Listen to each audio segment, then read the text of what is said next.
At the circus, we once hired a clown who performed under the name Malingo. I think we all knew right from the start that there was something wrong with Malingo. And if you're considered odd amongst our ragged crew, there is something seriously wrong. The man stank, not only from the booze, which seemed to be his only intake of nutrients whatsoever, but of something sickly sweet, like a carcass left in the summer sun. And he moved rather clumsy as well. And not clown funny clumsy, but rigid, both on and off stage. From day one he kept to himself, and no one really cared to befriend him anyway. This one night, he seemed more off than usual.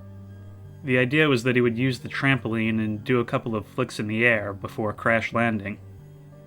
During the practice sessions, he had always gotten up right after the crash, since that was all part of the act.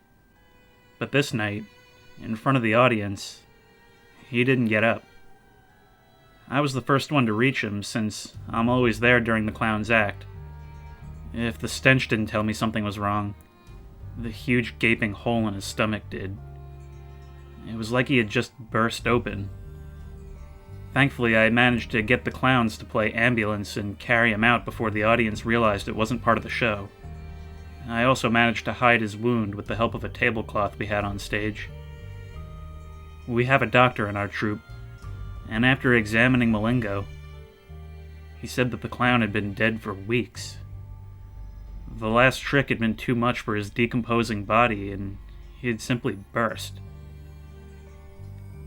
None of us understand how this can be, but he hid his condition, if one can call it that, under a mist of booze and thick layers of makeup.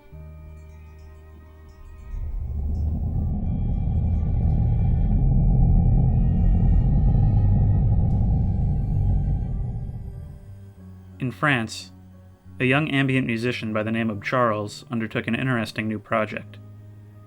He was going to record the sound of himself sleeping and release it under the name Lenoit, the Night. Charles lived alone in a rural area which would remove things like car alarms, traffic, and other such things from being recorded. He planned his project for many months, acquiring the sensitive equipment to capture all outside noises as well as his own during sleep. Finally, on the 27th of September, he decided to execute his plan. He set up all his equipment and fell asleep at midnight. The next day, Charles reviewed the recording. For the first hour, the recording played his own tossings and turnings, as well as some distant dog barks and a few car alarms. So much for his plan to distance himself from all the cars. Things continued this way throughout the second hour as well, until Charles heard something that horrified him. At exactly 3 hours and 24 minutes in, the recording played the sound of his bedroom door opening.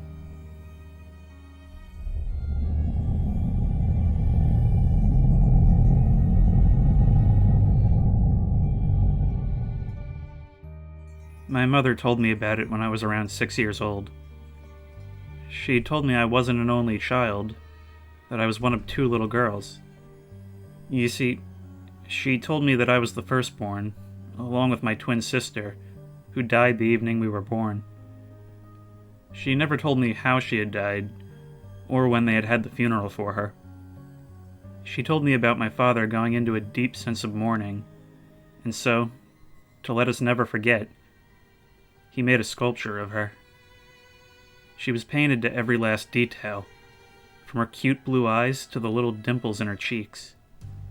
My father would copy me as a reference since we were twins, and as I grew up, I thought the sculpture was of me.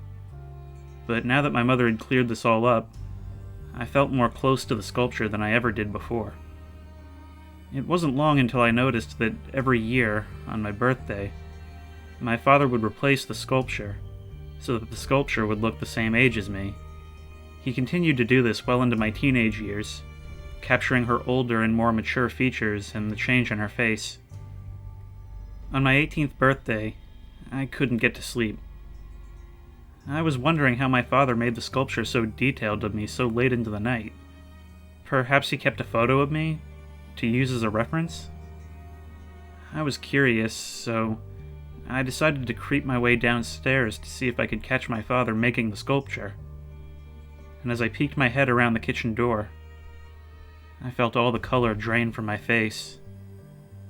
There, on the kitchen table, I saw my father injecting the sculpture with some kind of liquid.